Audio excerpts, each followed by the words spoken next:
What's going on, people? How's it going? In today's episode of Off the Pitch Talks, we're going to be talking about Chelsea's financial situation and how they've sold off club infrastructure to become compliant with the Premier League's profit and sustainability rules. So, in the last 2 seasons, Chelsea have sold off 2 hotels for £76.5 million and their women's team for £200 million to give them a pre-tax profit of £128.4 million for last season, for their financial year ending 2024. This is despite spending over £1 billion on players in that time and have received over £800 million in owner funding since when Todd Boehly and Clearlake Capital took over the club in 2022.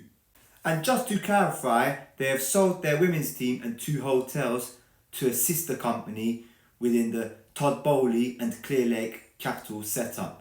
This practice is forbidden by the EFL and UEFA when calculating profit and sustainability rules, but the Premier League still allows it.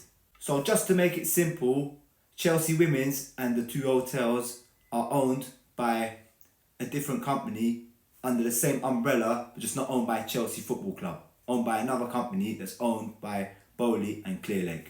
The Premier League are now assessing whether the £200 million sales of Chelsea Women's team reflects a fair market value as opposed to being a bloated figure for Chelsea to get around profit and sustainability regulations in order to spend more in the transfer market on players. As I mentioned previously, since Boehly and Clearlake have taken over, they have spent over £1 billion on buying players. And as I mentioned before, this practice of selling club assets to sister organisations within the same parent organisation is forbidden under UEFA's regulations. So Chelsea and UEFA are now in talks over a settlement, most likely to be a fine, slap on the wrist fine, as opposed to Chelsea being kicked out of UEFA competition for a year.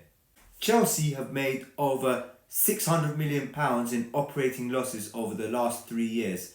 So in my view, a return to UEFA's premier competition being the Champions League, a front of shirt sponsor, and most important of all, stadium expansion are imperative if they are to improve on their financial numbers, especially with their matchday income being more or less the same as it was 10 years ago, obviously with other rival clubs having ground expansions in that time and upgrading infrastructure. Chelsea's still using their 39,000 seater Stamford Bridge Stadium, which again restricts them on matchday income.